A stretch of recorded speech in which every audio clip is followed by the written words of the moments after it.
Bonjour à toutes et à tous, bienvenue sur NRTV et cette émission spéciale consacrée à la géothermie. Puisque à Venzelles, le projet géothermique piloté par Énergéo qui vise à exploiter l'eau chaude naturelle des sous-sols de la région pour nous chauffer, a vécu une étape cruciale ce lundi puisque le forage a débuté permettant aux machines de creuser jusqu'à 2300 mètres de profondeur. Quel impact écologique et économique pour la région? La géothermie sur la côte, est-ce vraiment pour demain?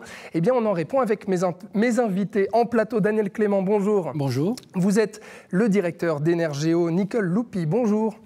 Vous êtes spécialiste géothermie profonde à l'Office fédéral de l'énergie. Et Thierry Genoux. Bonjour. Alors Thierry Genoux, il y a plein de casquettes. Je vais les citer quand même. Municipal à Gland, membre du conseil d'administration de Thermoréseau, président du conseil des partenaires d'Énergéo et administrateur au sein de la SEIC. C'est pour ça que vous êtes avec nous aujourd'hui. Mais déjà, Daniel Clément, j'aimerais savoir, au lendemain du coup de ce début de forage, comment vous vous sentez? Très bien, dans le sens qu'on a préparé nos opérations de manière professionnelle le mieux qu'on a pu et on n'a pas de regrets par rapport à toute la préparation qu'on a faite.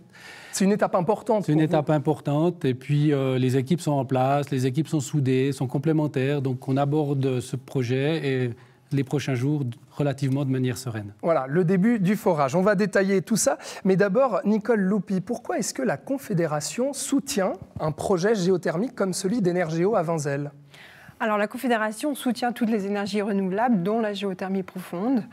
C'est vrai que c'est avec un mix énergétique qu'on va réussir à atteindre nos objectifs, que ce soit des objectifs énergétiques mais aussi climatiques. Et la géothermie, la Confédération la soutient pour la production de chaleur, comme dans le projet d'Énergéo Venzelles, mais aussi pour la production électrique. Ouais. Thierry Genoux, qu'est-ce que ça va avoir comme impact sur la région et sur la région du district de Nyon notamment ? Disons, pour le moment, il y a une grosse attente sur le chauffage de Gland. Donc, c'est clair que la conduite principale ira de Venzelles à Gland. Après, c'est vrai qu'il y a pas mal de possibilités d'autres projets qui vont aller dans le district, et peut-être même au-delà. Mais c'est vrai qu'il y a une grosse volonté d'utiliser cette chaleur et cette source renouvelable dans l'entier des communes du district, en tout cas. Alors, parmi justement les partenaires de ce projet Énergéo, on peut citer la Société électrique des forces de l'Aubonne, la Société électrique intercommunale de la Côte, donc la SEIC, ou bien Romande Énergie aussi, la Confédération, je l'ai cité, et les services industriels de la ville de Nyon, à hauteur notamment de 5,5 millions de francs. Mais alors, qu'est-ce que ça représente concrètement pour la ville de Nyon, ce projet de géothermie? On écoute Pierre Vallone, municipal en charge de l'environnement et des énergies. D'abord de l'admiration pour ceux qui, à 16 ans, qui étaient là et qui ont cru en ce projet. De la fierté, parce que la ville de Nyon, depuis 13 ans, c'était en juin 2009, le conseil communal dont j'étais a voté un premier crédit de 200 000 francs pour faire partie de ses partenaires. Et puis maintenant, beaucoup d'espoir, parce qu'on espère que cette réalisation ici, à Venzelles, va être très bientôt faite à Nyon. Si ça marche à Venzelles, justement, quelles conséquences ensuite pour la région de Nyon ? Alors, pour la ville de Nyon, très pratiquement, nous avons un projet de thermoréseau que le conseil communal a approuvé. Aujourd'hui, ce thermoréseau, il est prévu d'être alimenté par du chauffage à plaquettes. Et puis demain, un complément très important. Si Venzelles porte les fruits attendus, on pourra alimenter le thermoréseau par la géothermie avec des forages qui se feraient à l'As, là où sont aujourd'hui les réservoirs. Concrètement, pour les Nyonnaises et les Nyonnais, ça va changer quoi, ce projet ? Pour les Nyonnaises et les Nyonnais, c'est la garantie d'avoir une production d'énergie locale à un prix constant et qui sera décorrélé des prix de marché et des problèmes que l'on connaît aujourd'hui de ravitaillement énergétique. Et puis, c'est la garantie d'avoir une production d'énergie zéro carbone. Moi, j'ai eu la chance d'aller en Islande il y a quelques années. Et quand vous êtes en Islande, vous vous rendez compte que la croûte terrestre peut être extrêmement fine et puis que sous nos pieds, il y a une énergie incroyable. Et l'Islande se chauffe avec cette énergie-là. Chez nous, c'est un peu plus compliqué, un peu plus profond. Mais c'est une énergie qui est disponible et qui est à profusion. Bon, tout ce qu'on peut souhaiter, c'est que ça fonctionne à Venzelles et qu'ensuite, on puisse aller forer à Nyon. Pierre Vallone, merci beaucoup. Avec plaisir. Merci à vous. Voilà, Thierry Genoux, j'ai envie de vous demander, la ville de Nyon soutient le projet, pourquoi pas la ville de Gland ? Alors, la ville de Gland fait partie de la SEIC, donc c'est pour ça que la ville de Gland n'est pas dans le projet Thermoréseau, mais est pour 10% dans Thermoréseau, la conduction de chaleur de Vinzelles à Gland. Simplement, on n'a pas trouvé nécessaire de multiplier les casquettes et de multiplier les apports dans ce projet-là, vu que la SEIC était déjà là depuis le début. Daniel Clément, on a entendu pas mal de choses. Je pense qu'on a compris globalement les enjeux, c'est-à-dire aller forer pour aller trouver de l'eau chaude et pour pouvoir se chauffer les logements. Mais concrètement, expliquez-nous comment ça marche. On voit les images notamment à l'écran. Qu'est-ce qui se passe? Qu'est-ce que vous faites concrètement? Donc, on réalise un forage en 4 sections. Donc, on va forer un petit peu comme avec une perceuse, sauf que quand on perce un trou dans un mur, on a une mèche qui est bien définie. Mais là, pour la 2300 mètres, on n'a pas une mèche de 2300 mètres de longueur. Donc, on constitue le début de la mèche avec ce qu'on appelle un outil de forage, avec un trépan qui va vraiment gratter les profondeurs du sous-sol. Et puis, en dessus de cet outil-là, on met des tiges de forage, les unes derrière les autres, pour aller de plus en plus en profondeur. Alors là, c'est le début donc du forage, mais alors je vous ai entendu hier, vous disiez justement lors de cette inauguration que ça allait tourner 24 heures sur 24, 7 jours sur 7, cette centrale à Vinzelles. Exactement. Il faut dire que dans ces opérations-là, les coûts sont très importants. D'ailleurs, c'est un des points majeurs liés à la géothermie. On a des gros coûts initiaux. Après, les coûts d'exploitation ne sont pas du tout comparables. C'est pour cette raison que M. Wallon a dit qu'il y a une stabilité, puisque la stabilité des coûts, la ressource, elle est là. Et puis les coûts d'exploitation, elles ne diffèrent pas beaucoup d'année en année.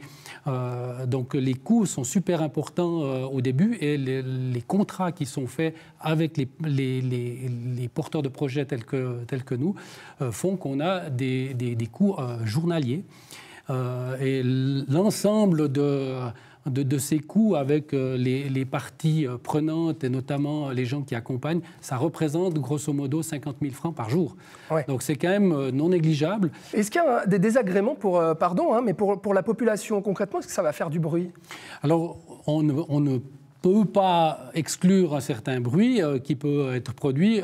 Par contre, c'est des activités qui sont réalisées de manière standardisée. On a même ce genre de forage qui se trouve dans les villes, en pleine urbanisation, comme à Paris, et ça pose pas de problème particulier. Il n'y a pas de risque sismique? Alors, les risques sismiques sont souvent liés à l'activité sismique de base, naturelle. En Suisse, la région de la côte, elle est exempte de sismicité naturelle, comparativement à Bâle notamment.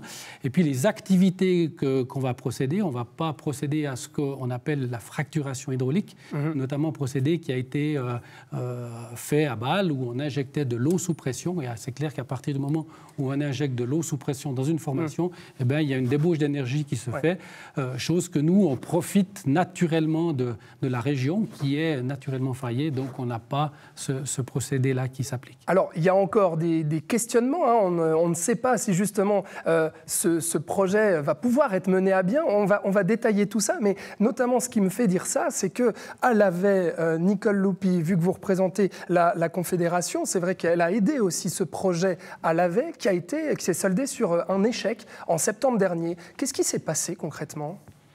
Alors effectivement, le projet n'a pas trouvé la ressource qu'ils attendaient. Dans ce sens-là, c'est un échec d'un point de vue commercial, mais le projet est loin d'être terminé puisque, à ma connaissance, l'équipe du projet est en train d'évaluer les résultats obtenus et essayer d'avoir une nouvelle direction pour ce projet.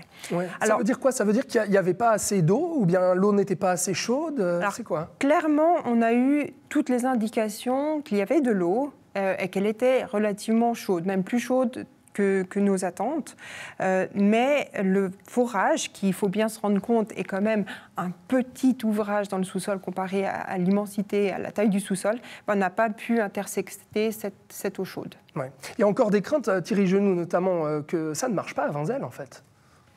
Il y a toujours des craintes, mais avec le dossier qui a été monté justement par l'équipe de Daniel Clément, je pense que la crainte, elle est vraiment minime. Et c'est vrai qu'on peut toujours imaginer qu'on ne trouve pas ce qu'on cherche, mais là, disons, c'est tellement ciblé, ça a tellement été étudié par justement de la sismoréflexion.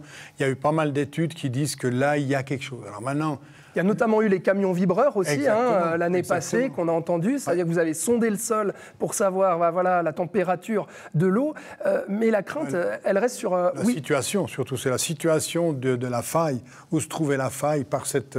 Bon, Daniel pourrait nous l'expliquer mieux que ça, mais c'est vrai que c'est pour situer l'endroit de forage plus précisément. Oui. Mais c'est vrai que là, il y a peut-être une crainte, c'est qu'il n'y ait pas assez de débit au fond. Alors justement, Daniel Clément, qu'est-ce qu'il faut pour que ça marche ?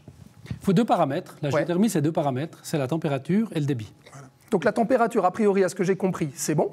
C'est bon, puisque c'est bon, il faut quand même le prouver. Oui. Mais je veux dire, on prend moins de risques sur la température, étant donné qu'on parle d'un gradient géothermique. Plus on va profond, plus c'est chaud. Là, ce sera de l'eau à 80 degrés, à 2300 mètres de profondeur, exactement. je crois. On gagne environ 30 à 35 degrés par kilomètre. Donc 2300, on est plus la température ambiante annuelle d'environ 10 degrés. C'est pour cette raison qu'on ne prend pas trop de risques en disant qu'on est à 80-85 degrés. En revanche, pour le débit, donc ces fameux litres par seconde que l'aquifère peut nous donner, c'est beaucoup plus compliqué. Il n'y a aucune étude, aucune méthode qui serait à notre disposition pour sécuriser cette donnée-là. En revanche, ce qu'on peut dire, étant donné les failles de la région, on sait que l'eau circule au travers des failles de la région. C'est une certitude, puisqu'il y a de nombreuses sources dans la région, sources qu'on doit d'ailleurs monitorer pour ne pas les perturber pendant qu'on fort. Ouais, j'allais dire, finalement, ce sous-sol de la côte, selon vos études, justement, il est très propice à la géothermie. Il est très propice. L'étude avec de notre projet Énergéo La Côte, qui vise à cartographier le sous-sol, a montré d'excellents résultats, d'excellents potentiels. On a des données qui sont vraiment super, on peut vraiment le dire. Et notamment à Nyon, je crois que... Et notamment à Nyon. Et puis, cette cartographie-là, on la voit, donc on la voit vraiment de la surface, et ça nous donne une garantie supplémentaire. Mais cette cartographie-là ne nous donne pas d'informations sur le débit. Là, au bout de combien de temps est-ce qu'on sera fixé sur le succès ou non du projet ? Alors, ça va se dérouler en plusieurs étapes. La première étape qui va nous donner une bonne indication, selon nos plans actuels par rapport au début du forage, c'est 63 jours. Oui. 63 jours, c'est la durée durant laquelle le premier puits va être réalisé. Donc, non seulement la phase de forage proprement dite, mais également tous les tests, la montée des tubages, la cimentation, etc. Donc 63 jours, et après 63 jours, on aura déjà des premières informations quant à la capacité de l'aquifère. En revanche, il y a après une deuxième étape qui est le forage du puits de réinjection, qui va durer également 63 jours, où là, on va refaire les tests. Et finalement, ce qui va vraiment décider de la succès du projet, c'est le test de circulation entre les 2 puits. Et celui-là, on devrait avoir les résultats des tests au courant de l'été prochain. Donc, les espoirs sont là, les données sont là aussi. Mais Nicole Loupi, je reviens juste un tout petit peu sur ce projet de l'AVE, parce que c'est vrai que la Confédération investit massivement dans ces projets de géothermie. Sauf erreur, je crois qu'elle représente 60% des investissements totaux de ce projet, c'est ça 60% des coûts imputables. Et c'est un dossier qu'on remet à l'autorité fédérale. Et l'autorité fédérale, Mme Loupi pour l'attester, mandate un comité d'experts qui scrute le dossier pour voir dans quelle mesure, est-ce que c'est 60%, est-ce que c'est 40% qu'on peut accorder au projet ou pas. Mais alors, après cet échec, mais de l'AVE, comment faire pour éviter justement ce gaspillage, si j'ose dire ? Alors, ce n'est pas un gaspillage, parce qu'effectivement, les subventions ont tout un tas de règles qui vont avec. Une des règles très importantes, c'est que toutes les géodonnées qui sont collectées pendant le projet, donc toutes les connaissances du sous-sol qu'on va acquérir pendant le projet, sont remises à la Confédération, sont remises au canton d'implantation du projet et à terme, seront rendus publics. Ce qui veut dire que les prochains projets pourront saisir ces données, les utiliser pour dérisquer le sous-sol, pour vraiment avoir une meilleure connaissance de ce sous-sol, mieux planifier le futur projet. Donc, ces futurs projets auront des probabilités de succès normalement plus élevées. Donc, ce que vous dites, c'est que plus on essaye, plus on performe. Absolument. Si ça ne marche pas, qu'est-ce qu'on fait, ce projet à Vinzelles ? Si ça ne marche pas, c'est quoi ? Alors, j'imagine qu'il y a quand même il y a des plans B dans toute bonne planification. Ouais. Il y a effectivement des plans B. Si on ne trouve pas la recherche numéro 1 qu'on cherchait, on a des plans de repli. J'imagine que M. Clément peut vous en dire plus que moi. Oui, M. Clément, justement. Oui, alors on a parlé de 2300 mètres de profondeur. C'est vrai que c'est la cible initiale de base. Et bien après, la dernière section laquelle on réalise, bien entendu, c'est une section avec un tube qui est perforé pour que l'eau puisse justement rentrer dans cet ouvrage. Et si malheureusement le débit n'était pas suffisant, ou à demi suffisant, on a la possibilité on a une option qu'on peut activer qui consiste en la réalisation de ce qu'on appelle un multilatéral. Donc c'est au sein même du puits de réaliser un autre embranchement, une sorte de deuxième drain pour maximiser, bien entendu, le débit. Et si ça ne fonctionne pas, cette deuxième technique-là, le scénario pessimiste du pessimiste, on va se rabattre sur notre plan B, qui est de viser un autre aquifère, qui est l'aquifère du Malm, qui se situe par rapport à l'aquifère du Dogger, de la cible initiale, beaucoup moins profond. Donc, c'est un aquifère qui est environ à 1500 mètres de profondeur. Ce qui dit moins profond dit malheureusement moins chaud. Moins chaud, oui. Par contre, avec un débit qui est un peu plus garanti à ce niveau-là. Donc, tout de même exploitable. Donc, exploitable au travers notamment d'une pompe à chaleur. Thierry Genoux, si ça marche, finalement, pour la région, c'est bénéfique. C'est quoi la suite, du coup? Si on voit que les résultats de Wenzels, dans 60 jours, sont performants, qu'est-ce qui se passe? On est persuadé que ça va marcher, bien évidemment. Tous les partenaires sont persuadés que ça va marcher. Et ça va donner de l'énergie renouvelable, mais de la vraie, cette fois, pour la commune de Gland. Alors jusqu'à peut-être 30% ou 40% des ménages de la ville de Gland. Après, il faudra voir s'il y a une opportunité pour aller dans les villages voisins. Donc ça, c'est encore une exploration à faire. Mais c'est vrai que on a vraiment le souci d'avoir cette énergie renouvelable. On a un plan jusqu'en 2050 qui est de vraiment décarboner et de vraiment utiliser l'énergie renouvelable. Donc ça, c'est une pierre à l'édifice qui va arriver dans une année, on va dire, à peu près. Donc ça veut dire que c'est Gland qui va être servi en première, c'est ça?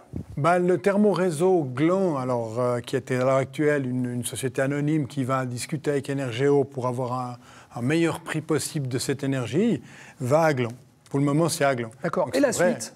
Après avoir foré à Wenzels, je crois qu'on parle de Nyon, on parle de Aubonne. Donc du coup, ça va s'étendre sur toute la côte. Ça, c'est sûr qu'il y a déjà des planifications, il y a déjà un thermoréseau Nyon qui est en route, donc il y a déjà des constructions de tuyaux, parce que le fait est qu'il faut construire les tuyaux, construire le réseau, avant d'avoir, c'est ce qui est un petit peu contradictoire, c'est difficile à comprendre, mais on a un réseau qui fait circuler la chaleur. Alors pour le moment, comme Thierry Magnan l'a dit, ou c'est Pierre Wallon qui l'a dit, aux plaquettes, et après la géothermie va arriver, elle va donner une substance supplémentaire à ce thermoréseau. Il y a encore à Lamont et Aubonne, donc c'est vrai que puis après ça, on peut multiplier les forages sur la côte ou plus loin. Nicole Loupi, on comprend effectivement du point de vue de la Confédération, c'est un gain économique, c'est un gain écologique aussi, mais pour les ménages justement qui vont se chauffer, pour les entreprises aussi, qu'est-ce que ça va changer ce projet de géothermie ? Moi, je crois qu'il y a une dimension très personnelle à la chaleur. Ce n'est pas comme l'électricité qu'on met dans le réseau. La chaleur, c'est confortable. Et je pense qu'on est un peu plus sensible à cette thématique qu'à l'énergie en général. Donc, je pense qu'il y a une grande fierté aussi à pouvoir se dire qu'on est une des premières communes, parce qu'il y en a déjà une, mais une des premières communes dans le pays à pouvoir se chauffer avec cette énergie-là. Mais est-ce que je peux attendre à ce que ma facture de chauffage baisse dans les prochaines années, si justement on utilise la géothermie? Alors très clairement, je crois qu'il faut bien insister sur le fait qu'elle ne fluctuera pas comme elle fluctue en ce moment. On a vraiment une énergie qui est complètement indépendante de tout ce système pétrolier, gazier, et qui est une énergie en ruban. Donc il y a toutes les conditions qui sont là pour avoir une stabilité des prix. Et ça, je crois que c'est très important et les gens le comprennent très bien aujourd'hui. Oui, Thierry Genoux, vous voulez rajouter? Oui, mais je pense qu'on le voit déjà très bien avec Thermoréseau Gland, où les gens... Alors c'est vrai que l'énergie renouvelable a un coût, mais les gens sont extrêmement sensibles à sortir des énergies fossiles. Je crois que là, les médias, ils sont peut-être pour quelque chose. Pour une fois, vous êtes là pour véhiculer ce message, mais je crois qu'on le voit déjà dans Thermoréseau, que les gens, toutes les nouvelles constructions, je sors encore d'un lunch avec une grosse entreprise locale, et c'est vrai qu'ils attendent ça. Quand est-ce que vous serez prêts? La réponse, c'est de dire quand vous en avez besoin, Thermoréseau sera là pour vous donner de la chaleur. Et on voit que les nouveaux quartiers, ça vient sans autre. Maintenant, les anciens bâtiments, c'est vrai que c'est un peu plus difficile parce qu'il faut... Excusez-moi, je ne suis pas sûr de vous suivre. C'est-à-dire que concrètement, mon chauffage va être plus écologique, donc je peux être content de dire que je participe à l'effort écologique pour la planète. Par contre, il va me coûter plus cher? C'est possible que ça coûte plus cher, mais comme m'a dit Mme Loupis, c'est stable, c'est local, on n'a pas ces fluctuations qu'on a même dans le Pelé maintenant, ce qui est assez aberrant, mais c'est comme ça. Donc c'est vrai que la fluctuation de l'énergie va être beaucoup plus stable, et puis on est clean, quoi. Daniel Clément. Moi, ce que je voulais dire aussi, oui. C'est vrai qu'il y a les aspects des prix, mais finalement, c'est une énergie qu'on a dans la poche. Oui, qui est sous nos pieds. Ouais. Je veux dire, les pellets, il y a eu un peu la crise des pellets, de savoir, est-ce qu'on en a donc on arrivait à des situations où l'approvisionnement en pellets n'était pas garanti. Actuellement, l'approvisionnement en gaz, il est un petit peu vacillant. Je veux dire, l'énergie, là, qui devrait arriver à Vinzelles, elle est là. Mais est-ce qu'elle est inépuisable ? Elle est inépuisable dans le sens que le fluide, l'eau chaude qu'on prélève, on la valorise au travers d'un échangeur et puis on la restitue dans l'aquifère. Donc elle est tout le temps là. Il faut que ce soit fait de façon durable. Alors il ne faut pas ouvrir les robinets à fond, oui. On est d'accord. Et il faut quand même avoir une approche durable de la ressource. Et effectivement, on le voit dans le bassin parisien, il y a des ouvrages qui produisent de la chaleur depuis 60, 70 ans. Oui, à Paris ou bien en Islande, comme le disait Pierre Wallon, c'est vrai que ça se fait. Donc pourquoi pas chez nous?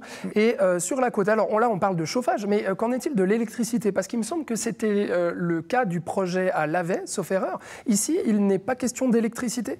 Non, encore une fois, c'est nouveau une question de température. Je reviens sur mes deux paramètres.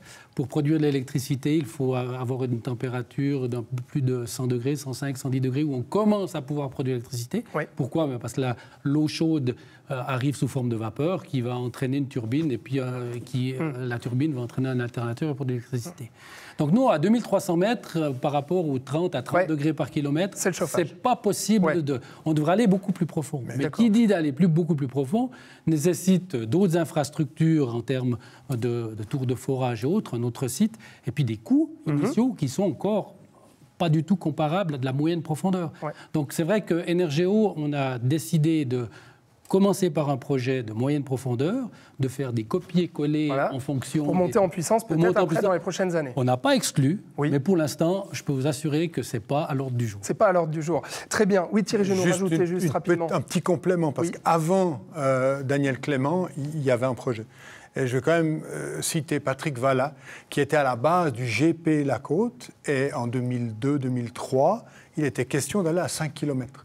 Et les études qui ont été menées ont démontré que c'était trop profond. Voilà, ça ne valait pas la peine. Et là, Énergéo s'est rabattu sur de l'eau chaude. Sur 2300 mètres. Alors, pour savoir à qui sera bénéfique donc, ce thermoréseau, cette géothermie, ces eaux chaudes, profondes, eh bien, pour la région, concrètement, on parle de 1500 ménages aux alentours de Gland, je crois. Et puis après, bien entendu, ça va s'expandre donc sur la région de la Côte et notamment dans le district de Dion. Mais alors, qu'en est-il du canton? Eh bien, j'ai rencontré Cornelis Nitt, qui était présent donc lors de cette inauguration du forage, qui est le directeur général de l'environnement au canton de Vaud. Écoutez sa réaction. Une grande étape parce que, comme vous le savez, sur l'ensemble des ressources énergétiques que consomme le canton, la chaleur, le chauffage, c'est à peu près la moitié. Et donc, comment se chauffer renouvelable? Eh bien, la géothermie profonde, c'est une des solutions. Ça peut représenter jusqu'à 1/3 des besoins des Vaudois. Tout d'abord, c'est la Confédération qui investit. Le canton intervient plutôt au niveau du cadre légal, des conditions, va renoncer à toute redevance sur le prélèvement de chaleur dans le sous-sol, mais n'investit pas directement. C'est vraiment le rôle de la Confédération. L'objectif pour la suite, c'est quoi? C'est de chauffer combien de ménages et puis dans combien de régions du canton? Alors à terme, on espère avoir une vingtaine de sites comparables. Ça va prendre encore du temps et ça va représenter potentiellement jusqu'à 1/3 des citoyens, chauffer 1/3 des citoyens du canton. Alors on parle de 1/3 des citoyens du canton et puis Cornelis Smit a précisé également cette histoire de financement, pourquoi la Confédération et pas le canton. Nicole Loupi, j'aimerais vous entendre sur la Suisse, parce que là on comprend sur le canton, on vise 1/3 des ménages dans quelques années, horizon 2050 je crois, et pour la Suisse? Alors pour le moment c'est vrai que la Confédération a travaillé cette année sur sa stratégie chaleur qui va sortir cette fin d'année et on a vraiment cherché à définir des directions pour la chaleur. On n'a pas encore d'objectif quantifié, ni en pourcentage, ni en térawattheure de production de géothermie pour la chaleur. Ce qui est très clair, ce qui est ressorti de cette stratégie chaleur, c'est que la géothermie, notamment la géothermie profonde, a vraiment beaucoup à apporter et beaucoup de contributions, que ce soit dans l'individuel, dans le chauffage individuel avec les sondes géothermiques peu profondes, dans le chauffage collectif avec la géothermie profonde et aussi dans le stockage géothermique où on arrive à balancer les rejets de chaleur disponibles en été pour les garder, pour les utiliser en hiver. Donc là, on n'a vraiment pas de quantification encore, mais une bonne direction. D'accord. Donc, mais on peut s'attendre à quoi? J'imagine que ça va être à peu près les mêmes chiffres que le canton, puisque c'est adapté à l'échelle fédérale. C'est ce qu'on voit effectivement dans le canton de Genève aussi. On est à peu près à 30% des besoins couverts par la géothermie. 30%. Thierry Genoux, vous vouliez réagir? Non. Non, vous ne vouliez pas réagir. Je vous lance. Pas cette fois. Mais je vous lance justement parce que je me pose la question, alors quand est-ce qu'on va pouvoir être chauffé par ces eaux chaudes-là à Gland? À Gland, on dit 2025. Au plus tard. Moi, j'espère un petit peu avant, mais je challenge toujours un petit peu les techniques. Mais c'est vrai que c'est normalement 2025 qu'on devrait avoir quelque chose d'intéressant. Il y a encore la station d'épuration qui pourra amener un petit quelque chose. Il y a des industries du coin qui vont pouvoir amener des rejets de chaleur dont vous parlez, Mme Loupi. C'est tout un concept qui doit se mettre en place et il faut du temps quand même. Ouais. Il faut du temps, Daniel Clément. Du coup, vous aurez le mot de la fin de cette émission. Du coup, le temps qu'il va vous falloir pour vous, là, qu'est-ce que vous visez dans les prochaines années? Ça va être quoi les prochaines étapes après ce forage? Alors, une fois que le forage est positif, ce qu'on espère tous, la société Énergéo va faire la dernière étape qui est la demande du permis d'exploiter. Et puis là, c'est de nouveau une procédure auprès des autorités, avec tout un cahier des charges, bien entendu, à respecter vis-à-vis de l'aquifère, etc. Et puis, en parallèle à ça, il y a bien entendu toutes les démarches côté thermoréseau pour la construction de la conduite qui devront être réalisées. Et ça, bien entendu, ça prend du temps. Ça fait l'objet de potentiels recours également. Mais c'est vrai que si tout va bien... on devrait pouvoir, je regarde mon... 2025, ça vous semble réaliste? 2025, ça semble réaliste. C'est vrai que ça prend du temps, mais je pense qu'il y a quand même une certaine prise de conscience que maintenant, on est vraiment au cœur d'une problématique qu'on devrait pouvoir apporter une solution. Ouais. Donc c'est vrai que si on arrive à prouver que la géothermie sur la côte n'est pas seulement une idée ou un concept qu'on veut développer, mais réellement une réalité, je peux aussi imaginer qu'il y a des processus qui seront facilités et surtout qu'il y a peut-être aussi une prise de conscience, bien entendu, de la population, des autorités communales qui vont dire « non de bleu, mais c'est ici, alors pourquoi on ne le fait pas plus vite ?» Et puis il y aura beaucoup plus de demandes, donc il y aura peut-être aussi de la pression qui va arriver du côté des autorités pour mettre en place des choses qui aillent beaucoup plus vite. Et cette eau chaude, elle appartiendra à qui? Une fois que ça y est, c'est foré, il y a l'eau chaude, on peut l'exploiter, elle appartient à qui?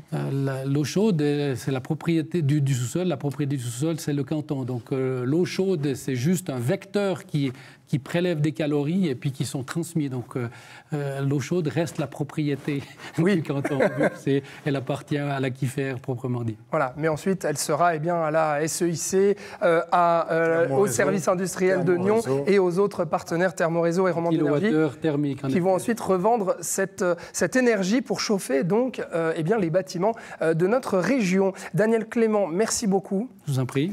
Nicole Loupi, merci infiniment de votre présence et Thierry Genoux, merci à vous aussi. Alors du coup, réponse dans 60 jours, si j'ai compris à peu près. 63. 63 jours, c'est précis. Selon la planification. Selon la planification. La planification est très précise. Voilà, pour savoir si ça marche, effectivement, et si on pourra se chauffer donc en 2025 à Gland, et puis ensuite dans les autres communes de la région. Merci à vous qui avez suivi cette émission. Je vous souhaite une agréable fin de journée, suite de journée, et puis une bonne suite de programmes sur NRTV, bien sûr. À bientôt. Bye.